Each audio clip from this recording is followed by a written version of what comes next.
Welcome to Zoom Sunday Speak the Truth. I'm Gary Johnson with blackmeninamerica.com, and I'm going to turn it over to your host, the 2020 NABJ, National Association of Black Journalists Pioneer Award winner and DC Sports Talk Show host legend, Mr. Harold Bell. Thank you, Gary. Well, welcome to Speak the Truth. Of course, this is Zoom Sunday. Every Sunday, we're right here from 3 until 4 o'clock. What I want to do, I'd like to introduce my team. Of course, CJ is with us today. Thank you. Welcome back, CJ. CJ is our youth guy in sports and everything political. CJ has been doing a fantastic job, and he's really growing in the job. So we're really thankful for you, CJ. Next, I want to introduce a team member that has been with me for, over four decades, man. That is unbelievable. But she is a native Washingtonian. She's a former writer for the Washington Post, the Baltimore Sun, the New York Post. Is also now the assistant dean of communications at Morgan State University. She was a former, sports producer for Inside Sports when we were rolling.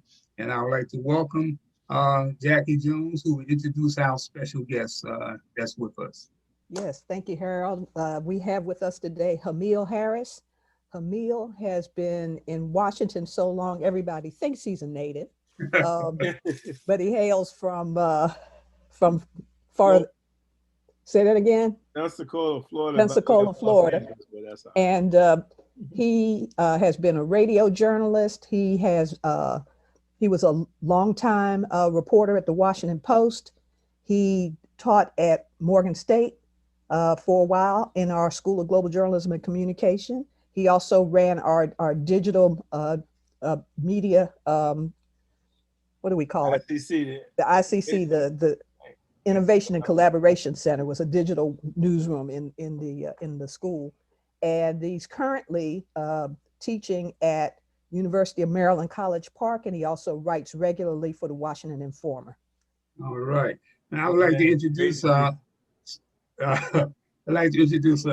more guests that has joined us that have been a part of Zoom Sunday before. I would like to introduce my dear friend and school colleague and former, we played ball together at Spingarn High School. He has been on here several times, of course, all about the Black farmer and where they are now. Lawrence Lucas. Tell us about Lawrence, what's happening, how you doing? Welcome back.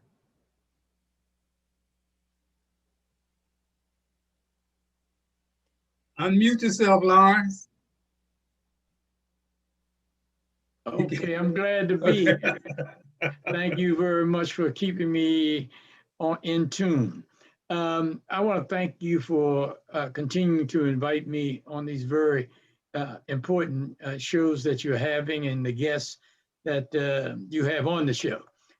We're still in the struggle working for Black farmers.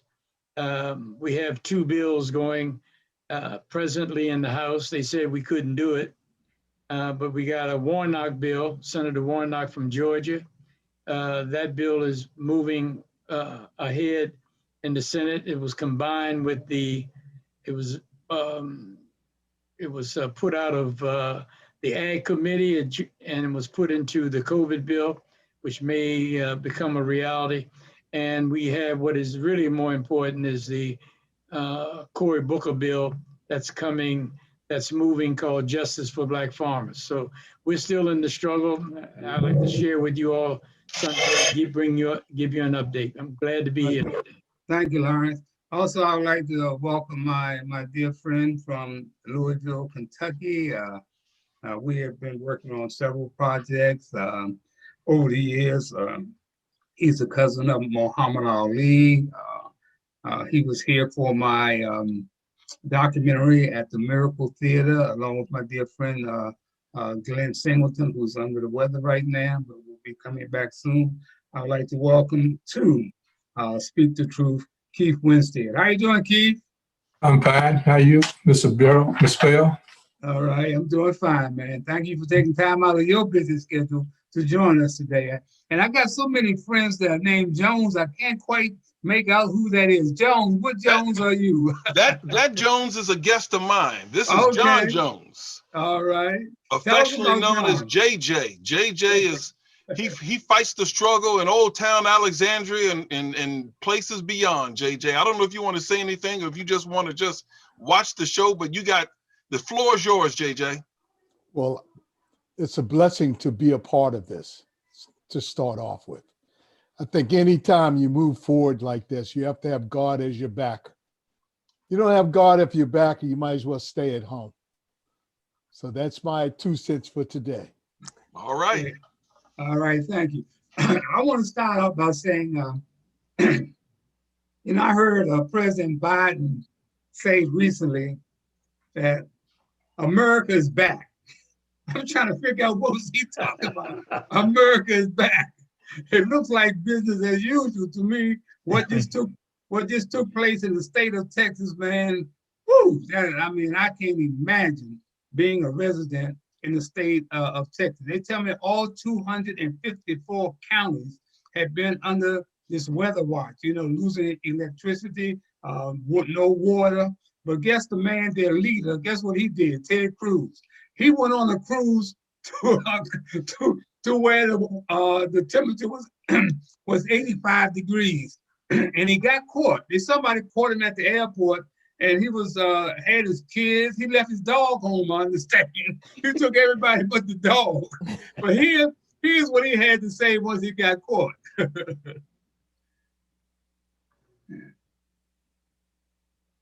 Lost power and lost heat and have been hurt. And our family was among them. We had no heat and no power. And yesterday, my daughters asked if they could take a trip with some friends. And he and I agreed, so I flew down with them last night. Dropped them off here, and now I'm headed back to Texas and back continuing to work to try to get the power. What's happening in Texas is unacceptable, and a lot of Texans are hurt. I think that's enough for Ted right that's there. Enough. We don't need to hear any more of that. He threw his kids under the bus. He threw his 12-year-old kid under the bus. But anyway, I just want to take a look and say, are any of us surprised at Ted Cruz?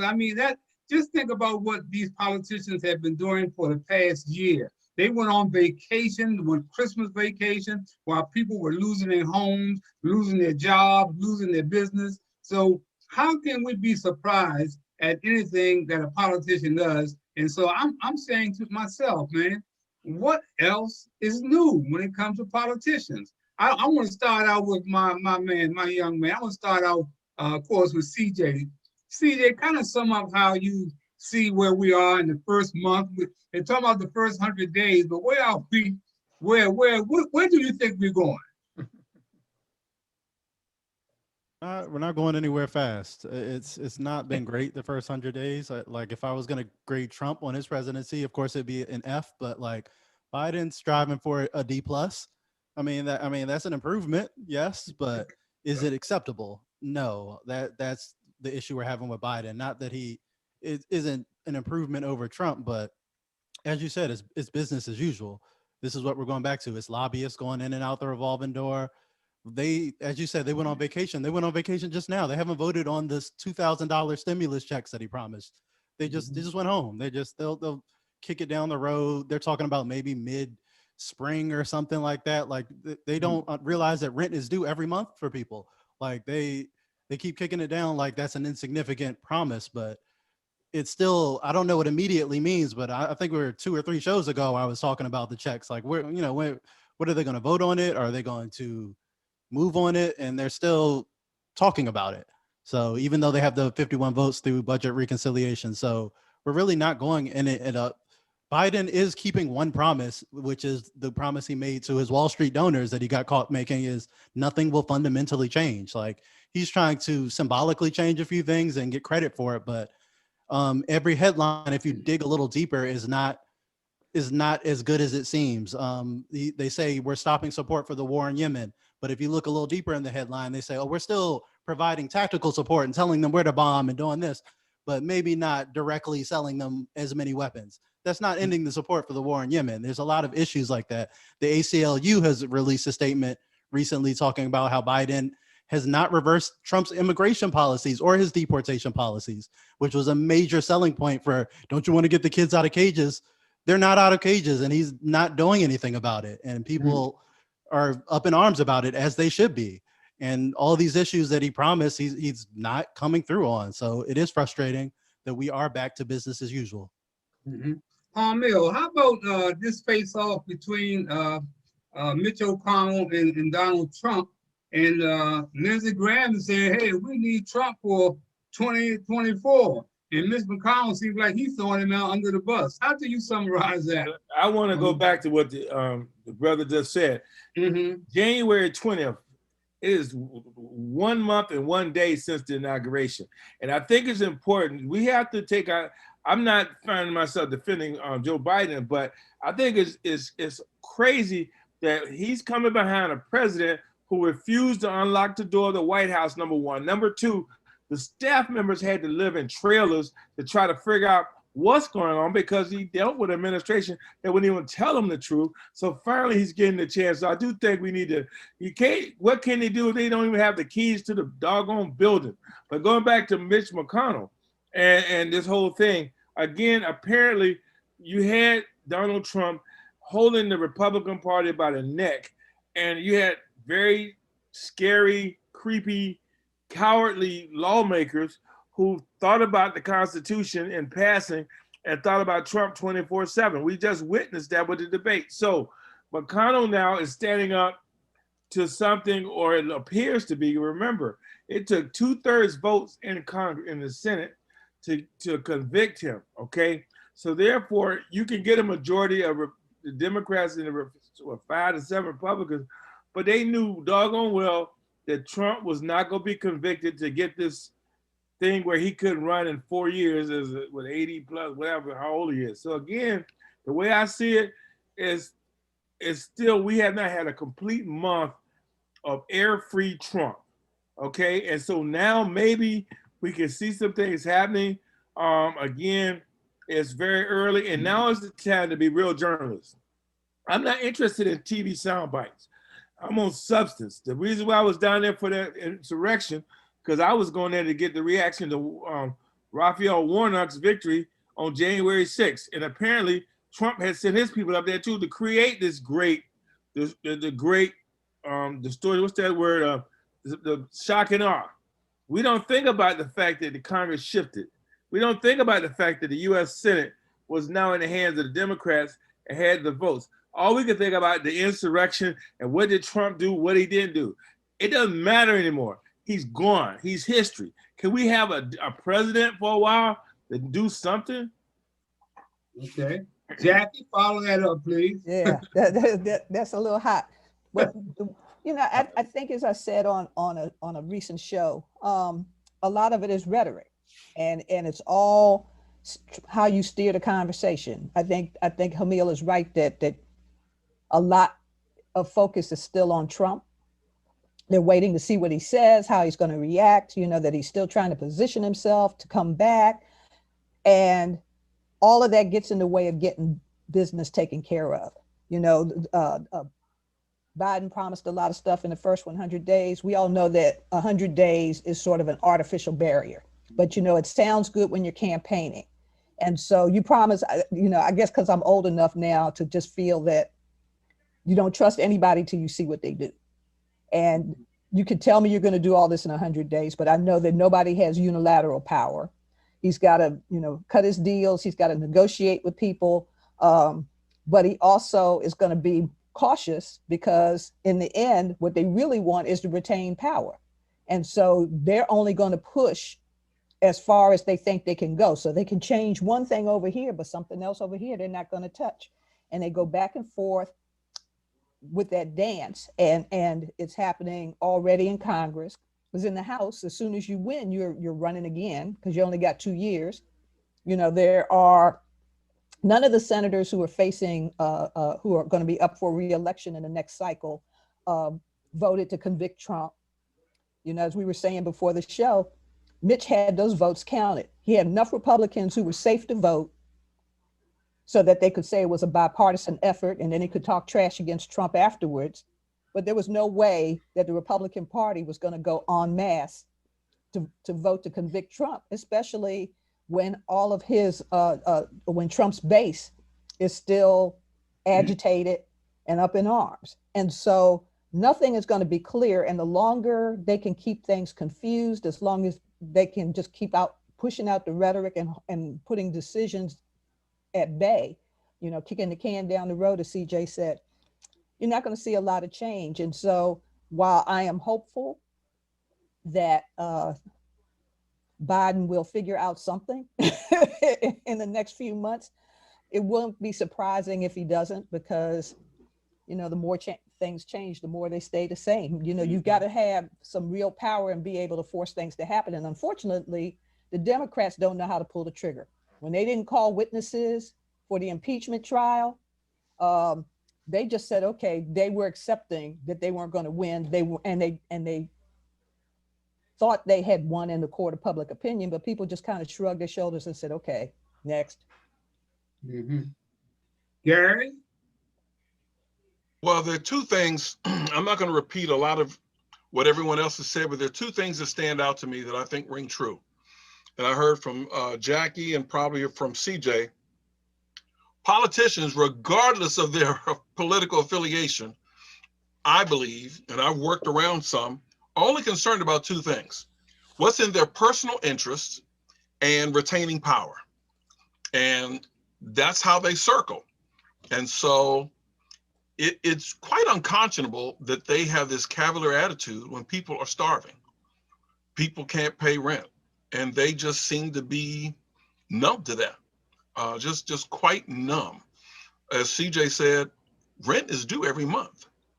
So I'll leave it at that, and yield my time to some seniors like Mr. Lucas. Okay, Lawrence. Okay. Can you hear me?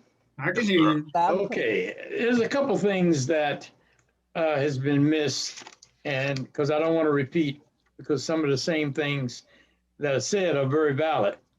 To let you know that things are still the same.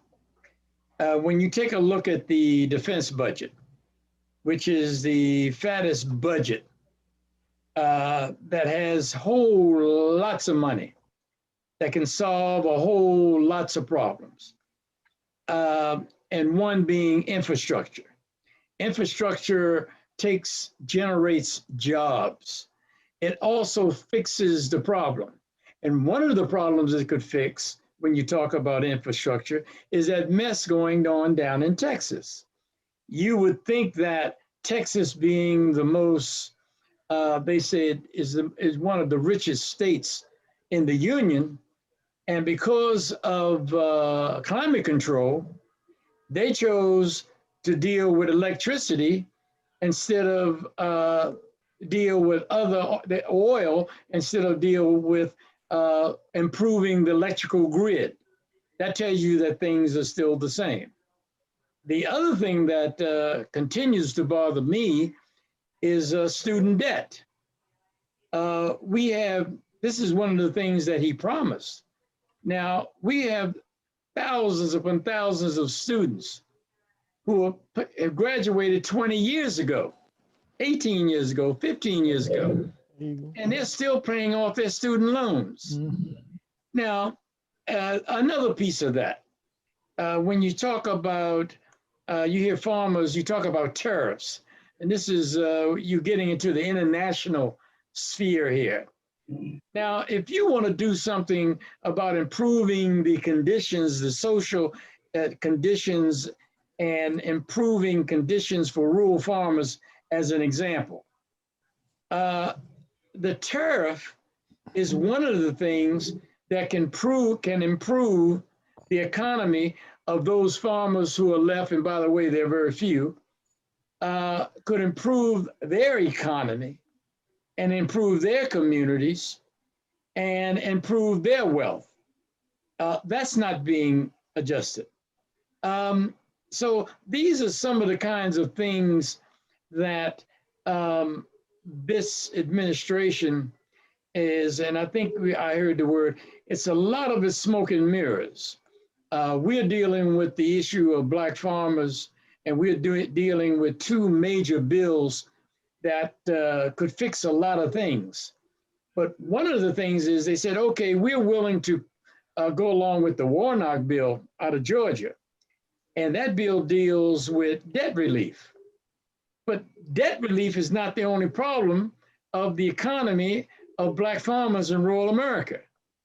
It's also the fact that they are losing land and because of racism, and I'm not going to use this word equity because I think they're kind of softening the bite and making white people more comfortable with the word equity. But it's racism that determined whether a Black farmer got the same resources and programs that white farmers in rural America has.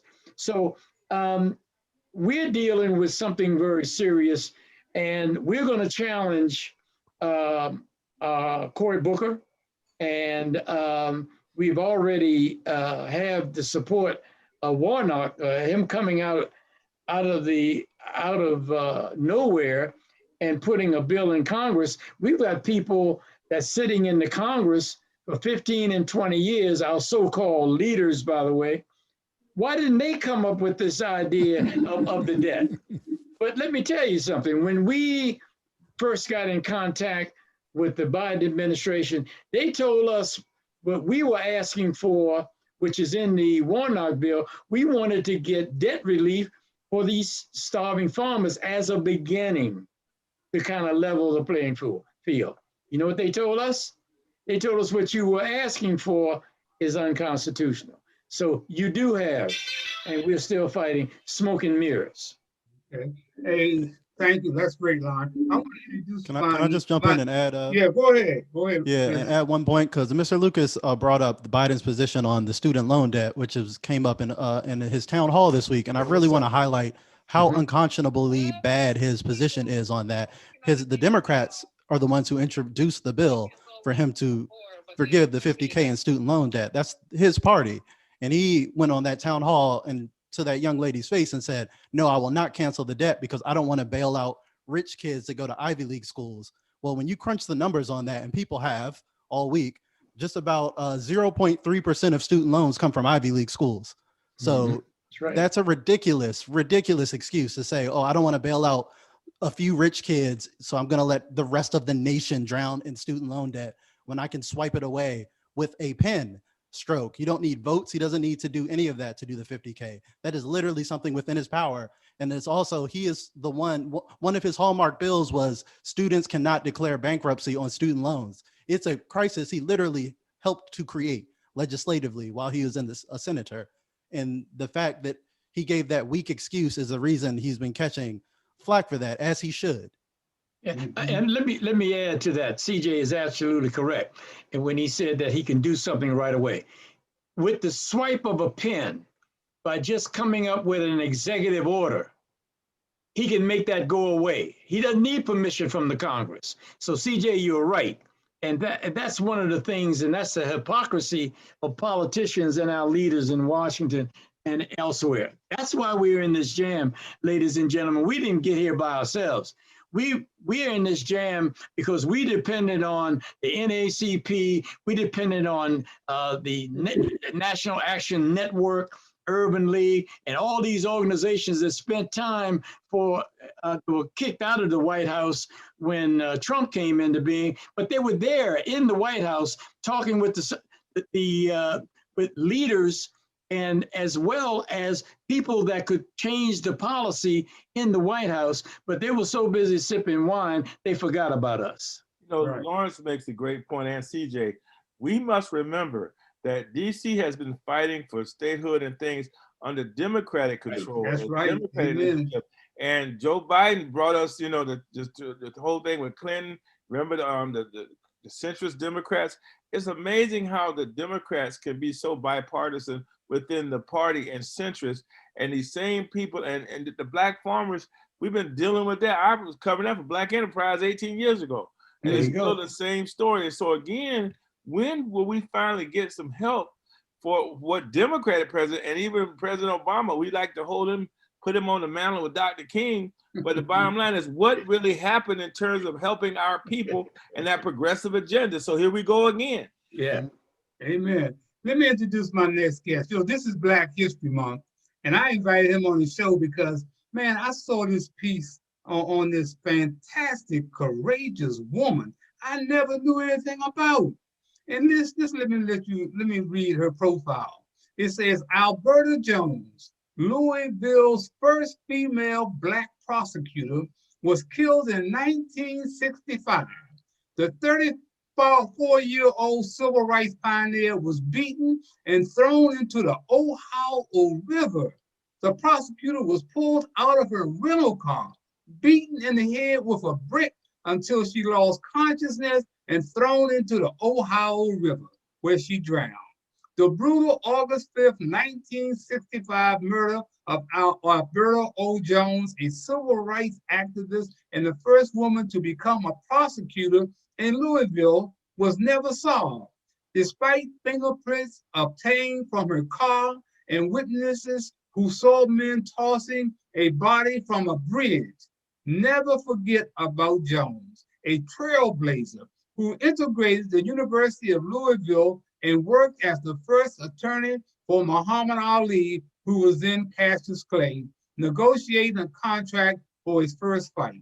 So you know what I did? I got on the phone. I said, man, let me call Louisville and check with Keith Winstead. Why is it that we've never heard of this courageous woman who was 34 years old, 1965, and just thrown in the river, and her body has never been recovered? And what Keith told me blew me away. He said, Harold, we celebrate her every year. I want to welcome my man, Keith Winstead. How you doing, Keith? I'm fine. How you, Harold? All right. Tell us about Alberta Jones and how you guys celebrate her in Louisville. Well, she was killed when I was 14 years old. And I remember her because she came to my middle school and gave a speech. And then a week or two later, she was murdered. My mother and my uncle went to Central High School with her, and they knew her. And it seemed like most of the people who were my mother's age knew about Alberta Jones, and they talked about her. Now, she went to Central High School with my mother and uncle. And at that time, Central was the only high school in Louisville for Black people to go to. Everything was segregated. So, all the Black people in Louisville went to Central. That's where Muhammad Ali went. That's where Greg Page and Lenny Lyles and Jimmy Ellis went. So there were 3 undisputed heavyweight champions that went to that one high school. Wow. And then Lenny Lyles played for Baltimore football back then. And there was a lot of others that went there. But she was well known. And she went to Municipal College after she graduated from Central, which is a Black college in Louisville, the same one my mother went to. And then when they integrated, she went to University of Louisville. And she graduated from University of Louisville, 3rd in her class. And then she went to 1-year law school at University of Louisville. And then she transferred to Howard University. Wow. So she graduated from Howard University 4th in her class. She came back to Louisville. She started this independent voter association group that helped Black people register to vote. She was active with the Urban League. She was active with the NAACP. And everybody knew her. When Muhammad won the gold medal in the Olympics, he was 18 years old. And there's a white group that was going to sponsor him for his fights, and they needed to get a lawyer. They were going to get a white lawyer, but Cash, Muhammad's father, said, nope, we're going to get Alberta Jones. And they got Alberta Jones to be his attorney. But I want to ask you one thing. I saw in a video where they have put a picture of her up on the side of a bank, Beautiful picture, man, that where they paid tribute to her. That's why after I got to talk to you, I just went and started doing research, man, and I see where the city of Louisville loves this woman, and they should. And I think it was her sister that did a GoFundMe or something like that to raise money to put that thing up. I think about $8,000, but everybody came out. That picture is on the building that used to be a black bank. Okay. And they merged with another bank in Atlanta, so that it's in Atlanta now. But that picture's at 5th and Muhammad Ali on the side of that building. Okay. All right. I want to welcome my dear friend I see here has joined us. I don't know if he wants to say anything or not, but Sidney Davis is a native Washingtonian, a guy that has been in the struggle in many, many ways when it comes to black men in America, black men in DC. I mean, he's worked hard on the behalf of the incarcerated men coming back into the system, trying to help them find their way. I'd like to welcome my man, Mr. Sidney Davis. Sidney, you want to say a few words? Unmute yourself.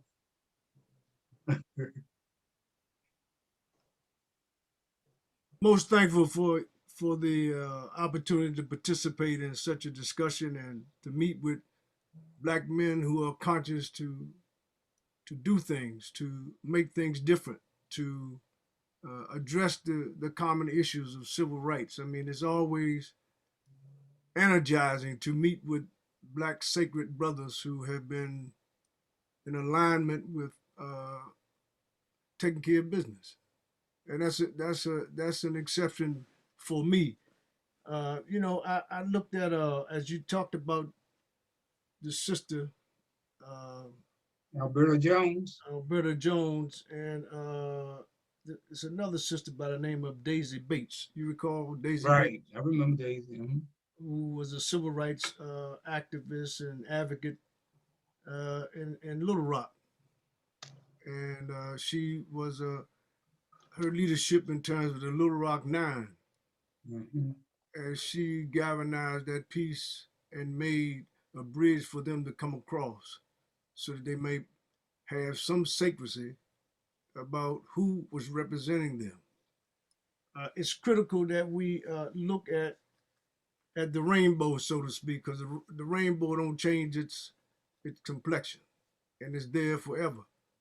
But the vision often is clouded with currents of racism, and the currents of racism that are not always discussed on a daily active basis. So therefore, there's a disconnect.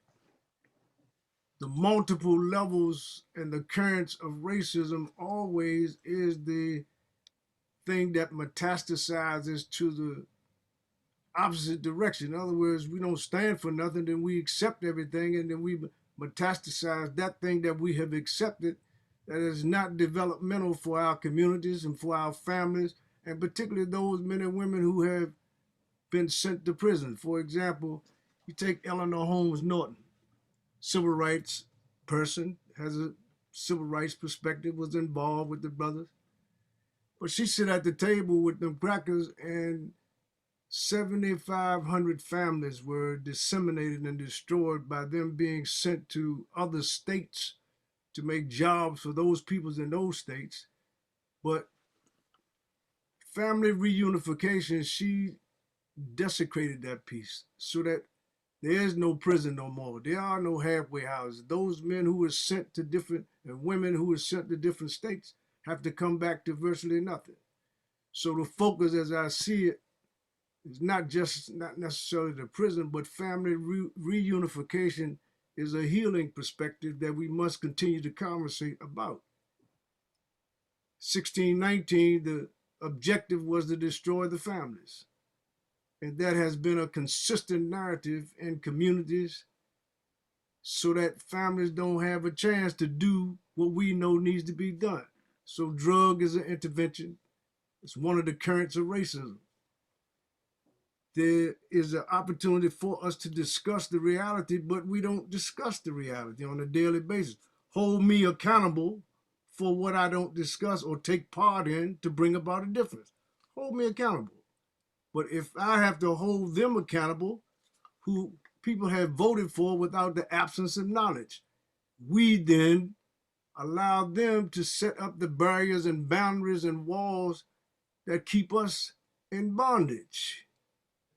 So I'm here very thankful for each of you all as forerunners in this thing, but I bring to the table experiences.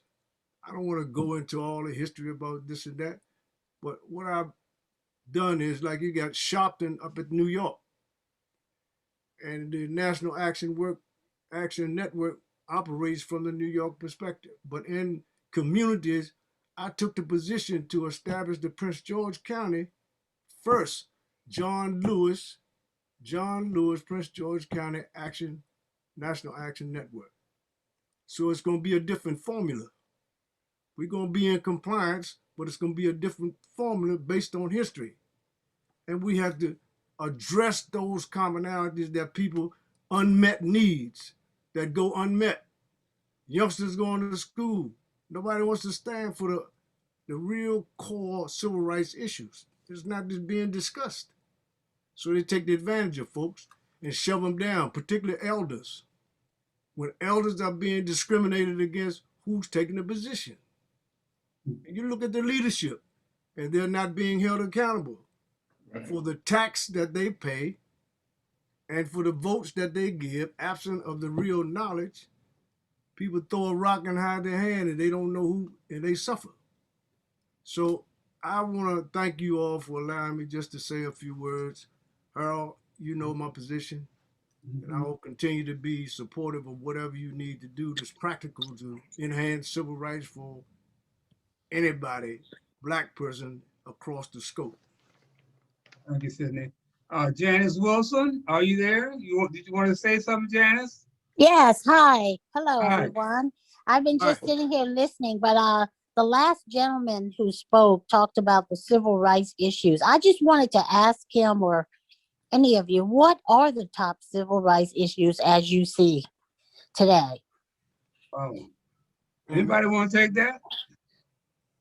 Well, I think one of the top civil rights issues of the day is bringing Black folks together. It seems like we all are, Janice, on a different page. You know, we're so busy being exclusive instead of inclusive. You know, we don't seem to know what the left hand is doing while the right hand is active. You know, everybody has, right. I want to be first. Everybody want to be first instead of us coming together. That's one of the biggest problems that I see in this civil rights movement, which I've been involved in all my life. And it's a thing about we don't trust each other, Janice. We don't trust among us. But I think that's one of the things that's holding us back. Somebody else can piggyback off that. Well, I see as a civil rights, real piece is family reunification. And we don't talk enough about the reunification of our families who've been decimated and desecrated and put in bondage. And so and to the extent that we are not having that conversation, we don't change the narrative, and we get caught up into all these different agencies and politics. Family reunification can't be used as the instrument to destroy the Black family. Now, who's speaking about it? Who is speaking about the reunification of families across the board? What politician that is Black is speaking to that? Families in communities that are being decimated by drugs, elders put in fear. There are a lot of concerns that we're not addressing. We don't want to talk about them. I don't want to hear that. Yeah. Sidney, let me jump in right there for Janice. Hey, Janice, let me give you a good example of what's happening as far as Black folks are concerned. I had to put this town meeting together at the last minute because I forgot I had scheduled somebody else for this time, but I really made a mistake. They were supposed to be on next week. So I said, why not have a town meeting? So I started calling people that I knew who are, you know, with certain groups and everything.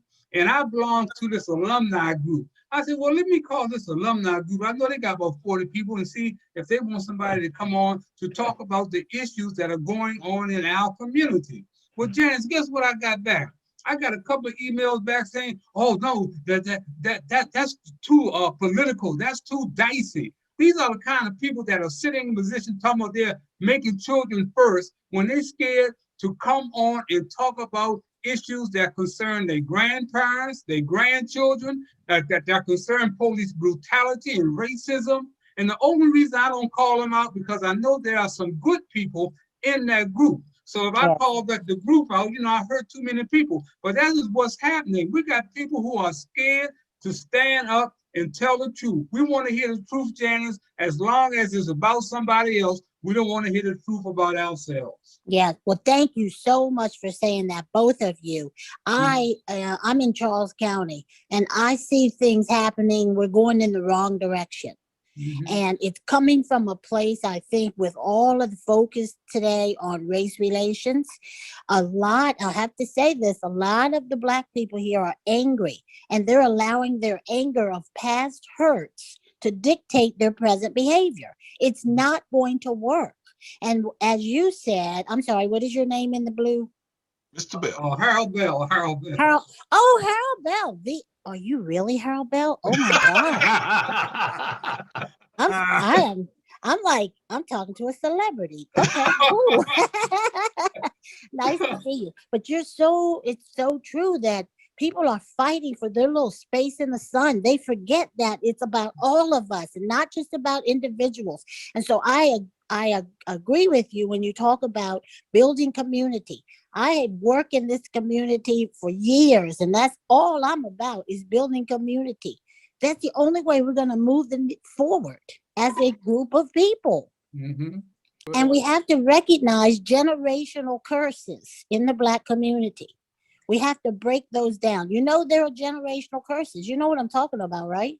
Now explain that to me. Go ahead. Well, and the way I see it, just because my grandmother did it and acted a certain way, and my mother acted a certain way, I don't have to continue that behavior. I don't have to continue to operate that way. I can have a new awakening and say, I'm going to change that not so acceptable behavior or way of doing things or the way of operating. I can break that curse today. I have the power. I think people don't realize how much power they really have to make changes, significant changes. But I believe too, as you said, and Harold, and I believe too many people want the limelight. They want attention. They want that nameplate in front of them, but they don't want to do the work. Yeah, that's right. Miss Harold, can I just say one thing? Because go ahead. Time is getting up. Focus. Right now, what I'm fearful of, we got 13 minutes left here. You got we got more than 13 minutes. Anyway, the point is this: you got 2 years where the Democrats got both houses of Congress and the White House. And what you have not seen, Reverend Jesse Jackson always talk about summit. When you had the leaders right now, when you have the ministers, where is National Baptist Convention? Where is the Church of God in Christ? Where is all the AMEs, AME Zions? Right now, we saw that thing on PBS with the Black church. What's not happening now is I haven't seen a press release, and why don't there be meetings with the White House, with the president? What is the plan for the next, what you're talking about, 100 days? I haven't seen the plan. I haven't seen anybody talking about it. We've been hearing generation curses, those things. We know that from the Bible, what people talking about. But right now, we got kids. My 14-year-old son can't get to school, can't go to a playground. COVID. People in the same red states are getting vaccines, their second dose. I hadn't even got my first dose. That's something, right? So tell me where that is. So again, I know I'm upset, and I'm calming down. I talk my inside voice. I can code switch. But my point is that there has to be someone crying out. I don't care if your face is the same as mine. If you're not having the same agenda, and you think Trump's gonna tell y'all what to do? Is Ted Cruz gonna tell you what to do? They're gonna let that clock tick out, and we're gonna have another election, and everybody gonna, well, I thought we were in charge. We have nothing. Can I respond, Harold? Yeah, go ahead. Often, brother man, Rahman. Hamil. Hamil. Yeah. People throw a rock and hide their hand. They say one thing and do another. And we have not begun to vet.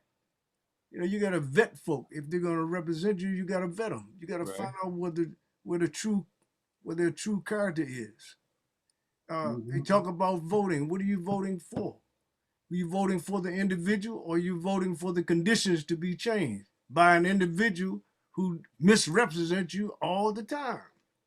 And we've seen it over and over and over. Over and over again. And no one wants to have the conversation, the realistic conversation. Let's have it. No, you're not gonna hurt my feelings if you tell me, goddamn, I ain't prepared to do something.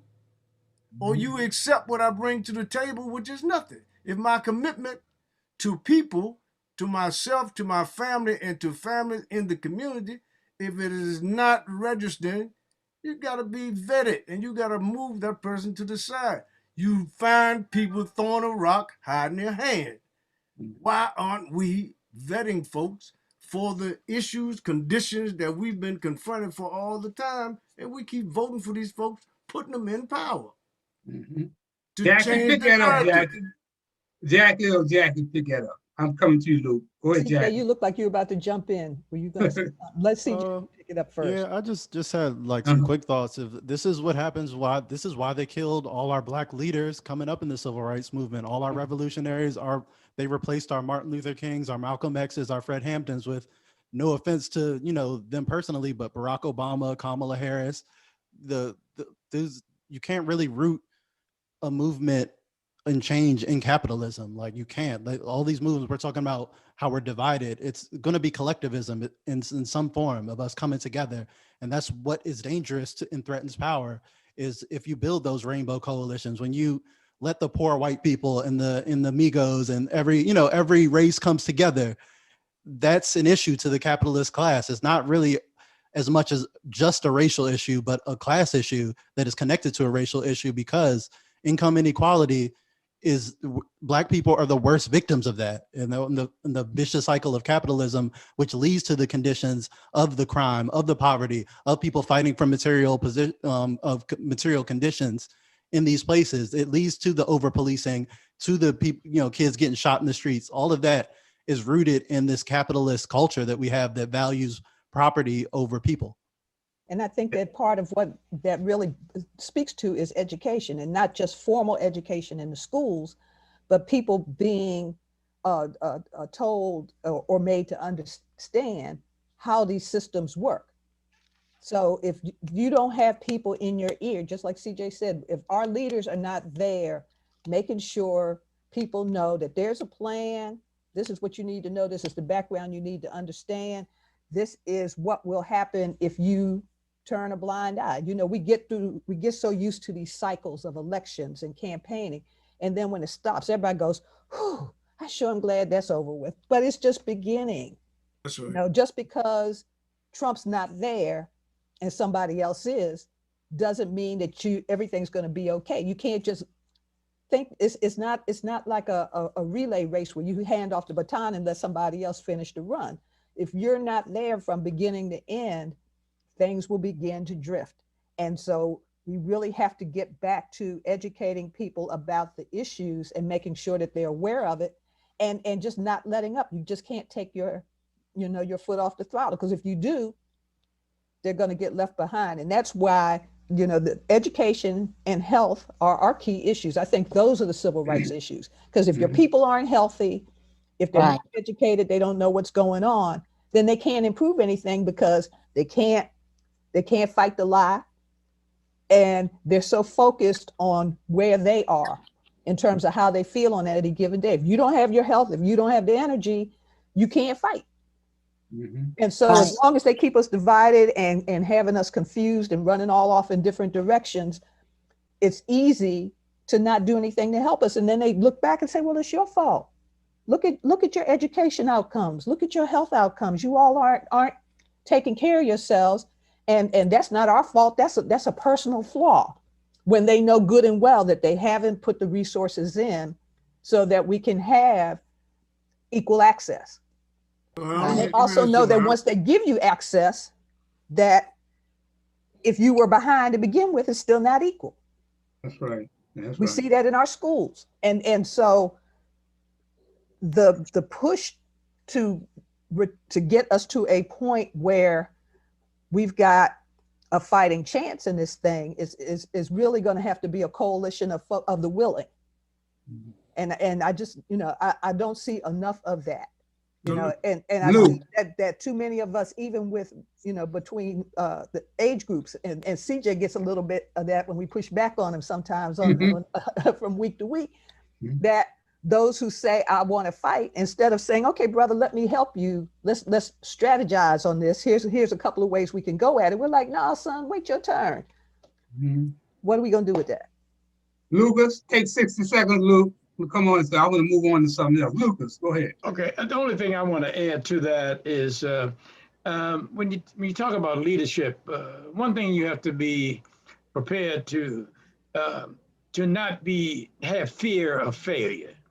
That's number one. That's right. I agree. The other thing that we talk about, and it comes easy to speak about, but one of the biggest problems that we as Black people have, and in many cases justifiably so, is that we don't trust each other because of the poor leadership when we go to these so-called leaders and they do nothing. So that's an aspect.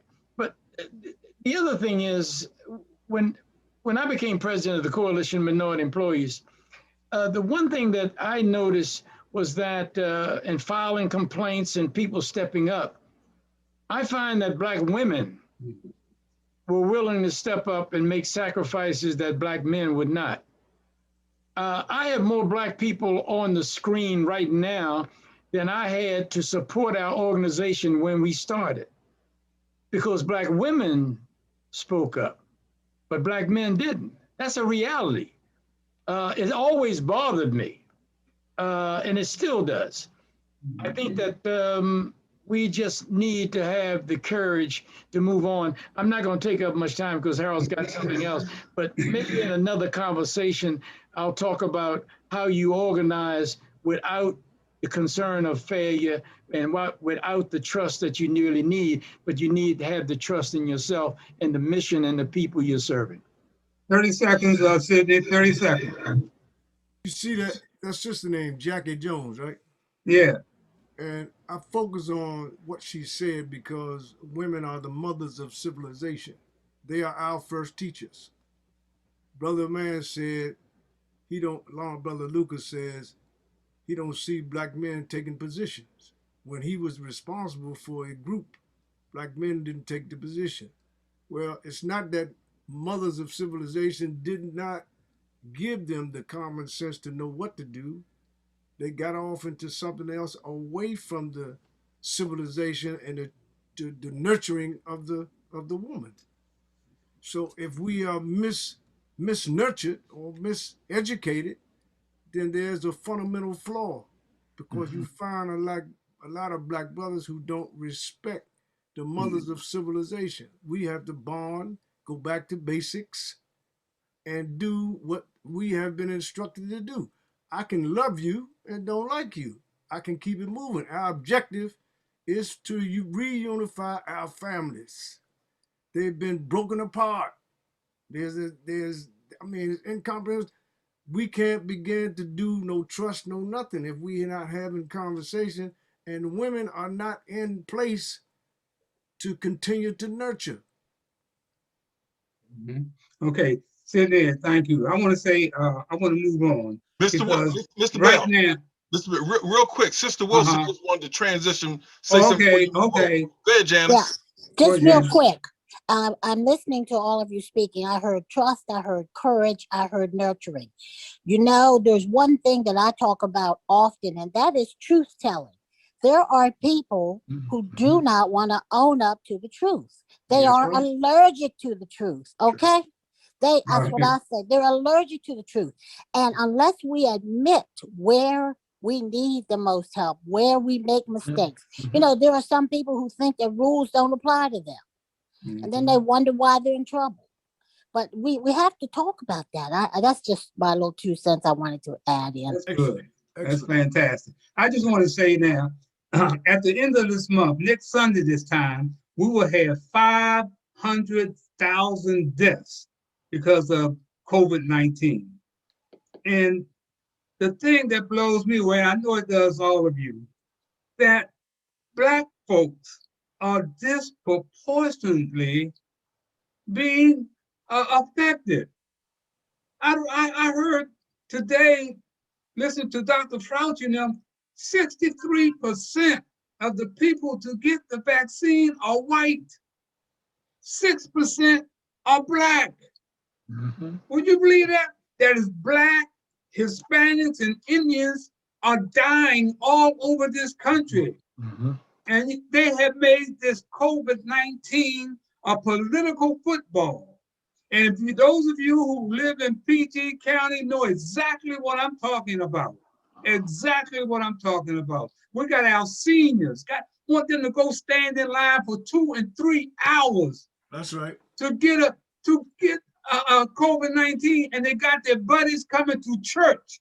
And I saw it on TV myself because somebody called me, said, Harold, hurry up and turn on Reed Temple Church. It's Angela Alsobrooks and the Lieutenant Governor out there making an announcement that everybody can come into the church on Monday and get their shots. And what do we see on camera? We see some folks sitting down getting their shots. Who are these people? Who are they? That's because that's their buddies and friends that say, come on over to the church and you can get your shot Saturday. You ain't got to wait till Monday. That's the kind of things that are going on in our community, man. And we're not standing up and saying anything. Now, when I say something, I'm a troublemaker. But you know what? Let me explain something to you. I want to tell you this. And I know CJ got something for me too you want to say. But look, until we stand up and start telling the truth, man, about what's going on. You know, Alsobrooks, her daddy was one of my kids. And he's a guy that's been out in the struggle. Sidney know that. He's been out in the struggle. He know what's going on out there. He know what's going on there. So she has somebody good to fall back on and say, am I doing the right thing here? You know, people telling her, don't come on Harold Bell Show. If you don't want to come on Harold Bell Show, you got something to hide. We ain't got nothing to hide here. So I'm saying, man, it's leadership, and we cannot allow leadership to take us down the wrong road. Right now, we're 9 months without a police chief in Prince George's County. Boy, they got the Wild Wild West going on in PG County. They shooting up everybody. And we still don't have a police chief. And we got the school board. Let me say this, because y'all can take over. We got the school board fighting with each other. The elected officials are fighting with the people that Angela Alsobrooks appointed. They done council meetings. They always talking about children first.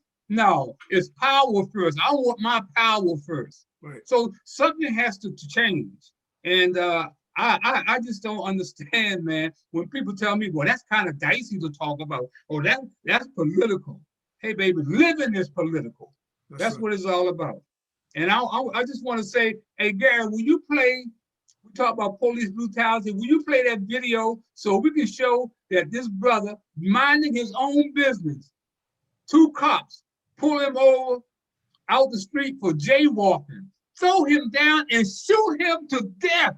I see that, Harold. I see that. That's assassination. Run it, Gary. And tonight, newly released video shows the deadly confrontation between sheriff's deputies and a man crossing the street in San Clemente, California. We want to warn you that the footage from the incident is hard to watch. Here's CBS's Carter Evans. 2 Orange County sheriff's deputies are heard casually deciding whether to confront 42-year-old Kurt Reinhold. The deputies were on patrol, assigned to the homeless outreach team. Witness cell phone video shows the confrontation quickly escalating. Minutes later, both deputies tackle Reinhold. Surveillance video appears to show Reinhold's hand near one of their holsters, and then a deputy fires 2 shots. The only official comment in this recorded video. We withhold judgment until all facts are known and the investigations are complete. This is always a blatant, racially motivated stop. Attorney John Taylor represents Reinhold's family. They create the confrontation, they escalate the confrontation, they're the first person to put their hands on him, and they end up, taking his life, shooting him to death. Carter Evans, CBS News, Los Angeles. Now, that was an assassination. That was an assassination in broad daylight, man. You know what I'm saying? And this is going on all over this country. And up in Rochester, New York, they handcuffed a 9-year-old little black girl, and tasered her, threw her in the car, 9 years old. And what I did, I called my guys. I called AJ Arlene. I called Nate Alston. These are the guys that out there with what they got. What do they call it, Jackie? Love is the answer. I want to know what is happening, because Rochester, New York was one of the places that they're supposed to be working, and Rochester, New York is off the chain. And PG County has been one of the most brutal and racist police departments in the country. And we're without a chief for 9 months. Nobody knows who was on the board to select the chief. They're not being transparent. Nobody knows more about community policing in this community than Harold Bell. You understand? But they don't want to come on and talk about that. So that's why we keep staying behind the 8 ball, because we do not hold them accountable. Pick it up, somebody. Well, accountability is always an issue and has been an issue, and it remains the forefront of why we are not protected, because they're not orientating people to deal with the current of racism, which is hid behind police who metastasizes that racism all the time. Also, Brooks is fundamentally at the head, where she allows that to happen because no positions are being taken. You take the entire 11 council who is not addressing any of that, not making it public, no transparency, not making people aware how to protect themselves, holding them accountable. These people, you think people need to pay taxes to witness how their tax dollars are being abused by watching somebody get shot down and killed all the time? All the time? Or a replication of killing and torture and brutality? How do we suffocate that particular current of racism? If the leadership is not going to take the position, then we have to take the position and take it up front. Because if we don't, they're not. The only way the change is made is that we take the initiative to stir it up and make it happen. We want police protection. Hold on, Janice just asked a question, why nobody's taking a stance in PG County?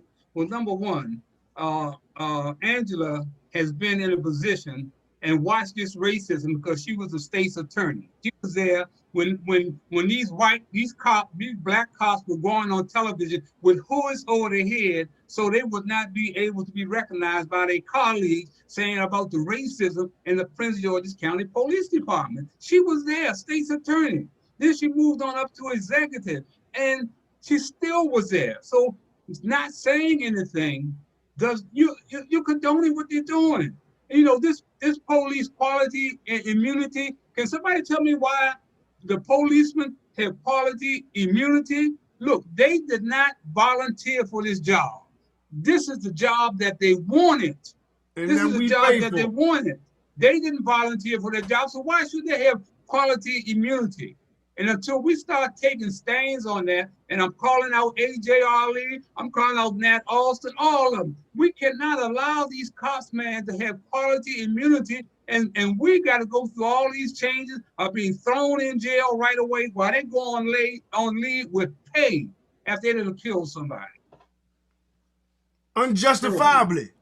Unjustifiably. Yeah, they got problems because remember the cop that went and shot the brother that was in handcuffs in the car, shot this brother dead, man. And they had to end up paying $10 million to that family when that $10 million could have gone into the education fund or somewhere else. We keep allowing that to happen. I watched my buddy, a judge, allow these cops to hang this kid in Prince George's County Police Department in the jail after he had run over and killed a policeman and he should have been in jail, and he should have been on trial. But they went in there and hung this kid in the cell. And nobody's ever been paid for it. And this is during our time. This was 1860. So we allow this to keep on happening, man. And I'm just, it blows. Keith, I want you to come back in, because Keith, I want you to talk about the Breonna Taylor thing, another assassination in Louisville. Tell us what's happening. Bring us up to date on Breonna Taylor. I haven't heard much on Breonna Taylor lately. You know, they've taken down all the firewoods from the businesses that were boarded up, and you know they had probably 20 square blocks boarded up at one time. Wow. It's been so cold, nobody's been marching. They had marched for at least 10 months in a row. That's gone. You know, I really haven't heard much on it lately. So there will be no limits.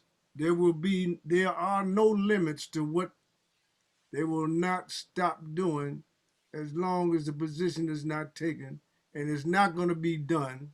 We have witnessed it not being done because it happens too consistently and rapidly. Indiscriminately, it happens. So if no taxpayer says or directs the course of action for the conversation, then we have to remove them. We have to boycott Angela's office. We have to start doing the things that brings about the attention for the protection of the community, for families, for young kids out here. Yeah, they wild. Don't give them the beef because you ain't providing no jobs or no skills for them. You understand? You know, you said it earlier. You know, people call for things to do stuff, but nothing changes. You know, there was a very sophisticated network called the NAACP where they had local bureaus. The Detroit bureau was big, Joe Madison. You go to different cities, you knew the person to talk to was SNCC.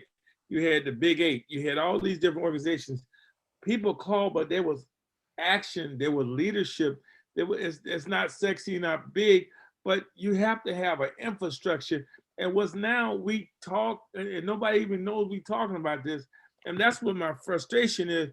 The news media go run behind the latest tea of the day, and we don't even have people like Jackie Jones, my boss, former at the Washington Post.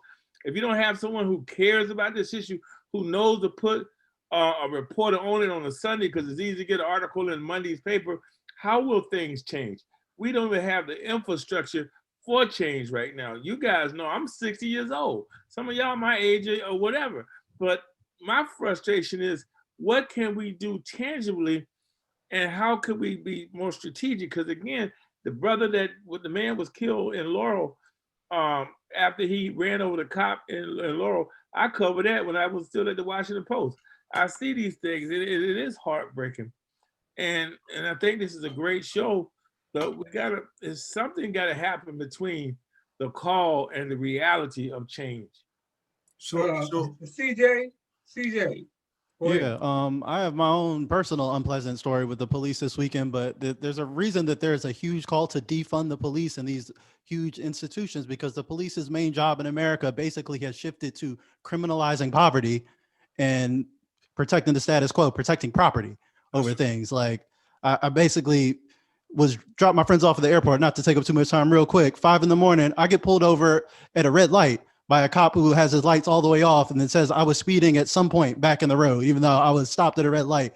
Gives me a $300 ticket instead of a warning, and just goes about his day. It's like, you basically just robbed me. Like you like straight up, like you might as well have just took the gun out and robbed me. That's all you did.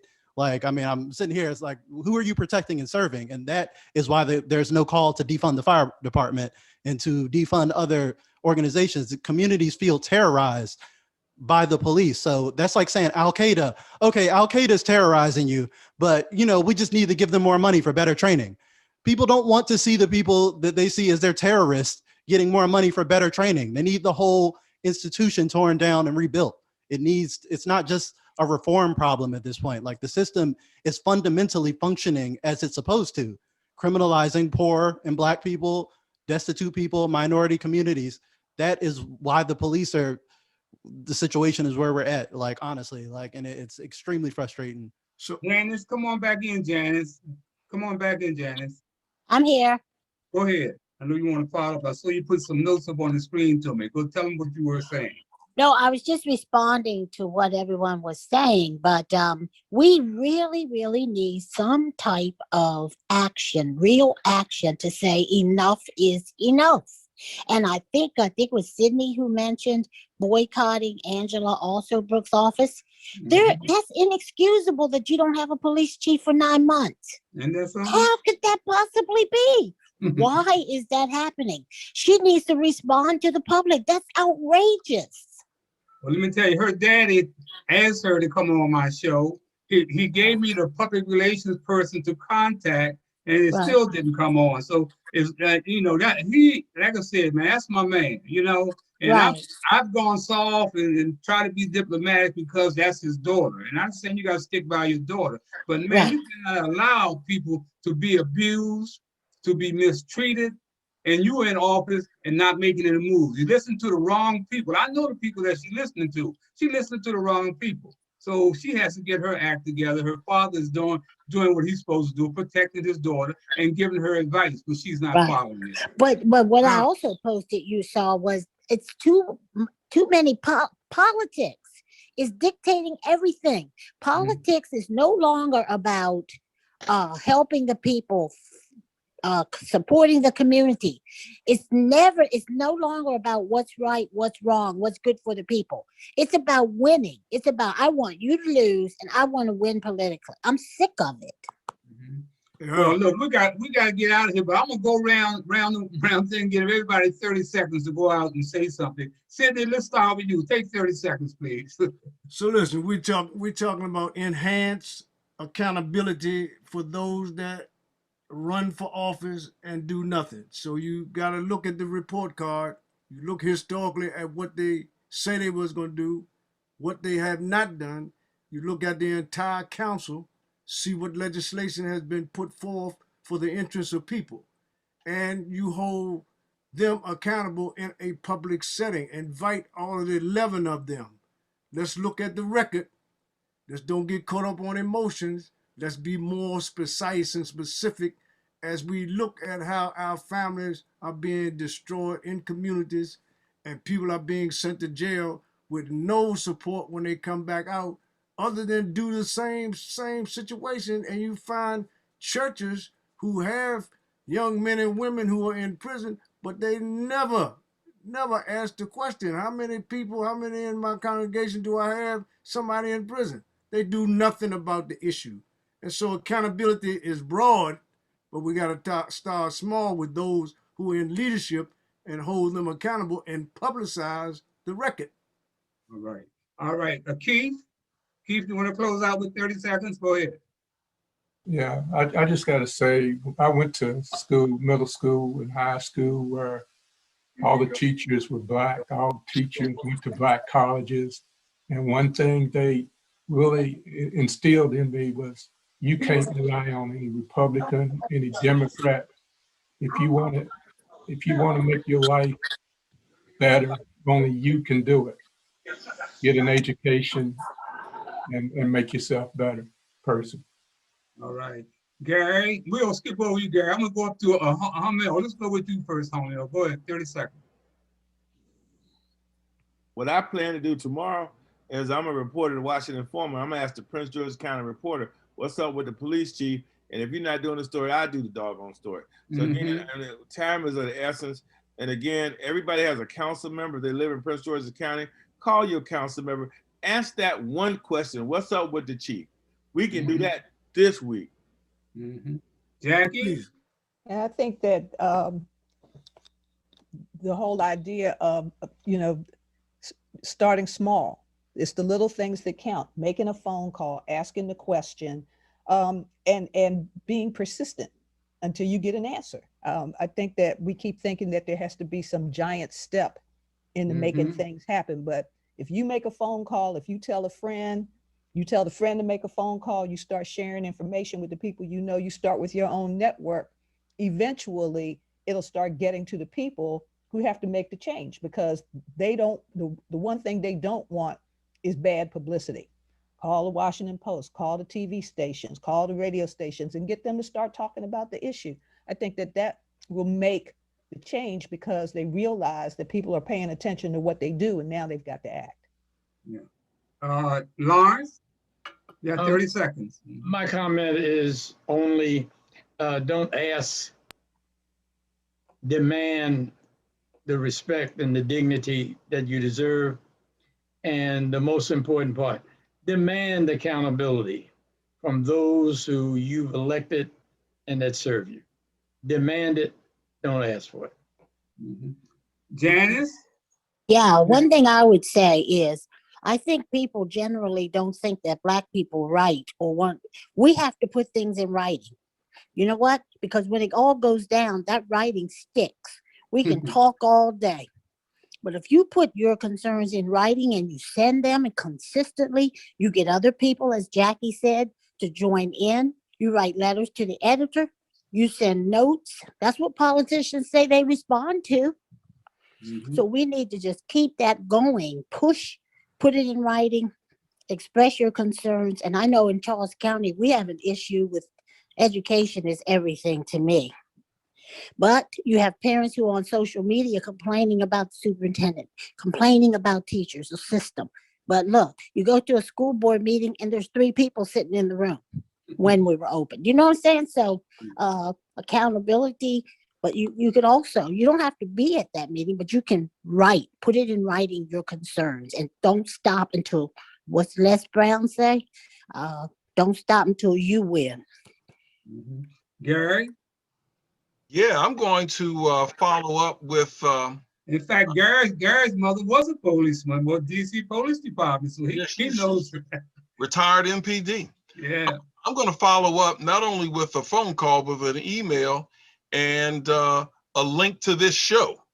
So yeah, we're sending this link out to everybody. It just goes out to everybody all over the country. Yeah, a link to the show and the social media platforms, because I think that's something that they're really concerned about. So, yeah.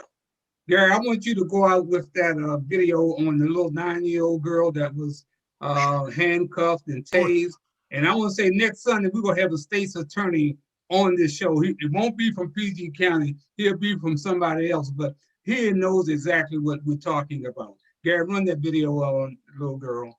Yeah, I tell you, someone who's got little girls here, man, this is tough to watch. Here you go.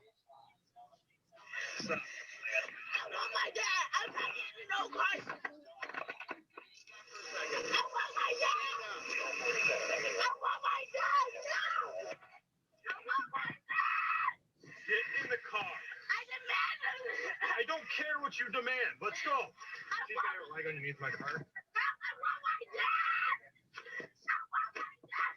Stop.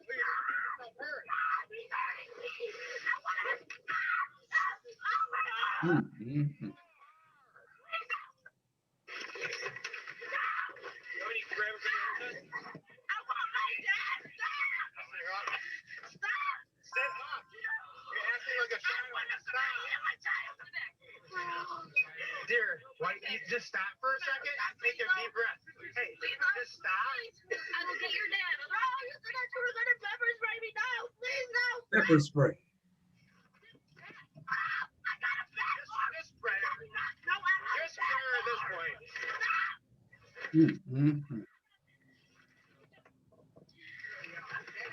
Dear.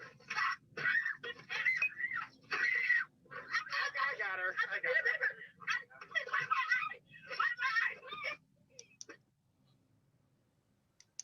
That's tough to watch. That's tough, man. And that's a 9-year-old little child. You understand? Your child could be next. Your child could be next. Hey, I want to thank everybody, man, for this great show. And just remember, man, I want everybody to remember this. You cannot soar with eagles when you hang out with chickens. Until next time, I'm Harold Bell, and you can color me gone. Thank you, everybody. Thank you. Stay safe. You. Thank all of you all. Yes, Keep thank the bread you all. fresh. Enjoy it. It's great. Take care.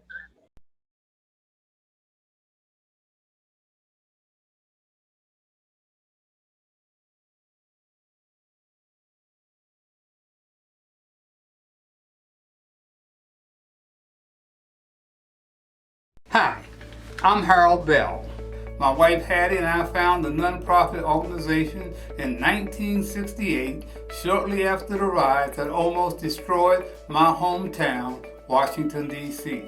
The program caters to the needs of at-risk children as it relates to social services such as education, law enforcement, drug abuse, gang-related violence, and other antisocial behaviors.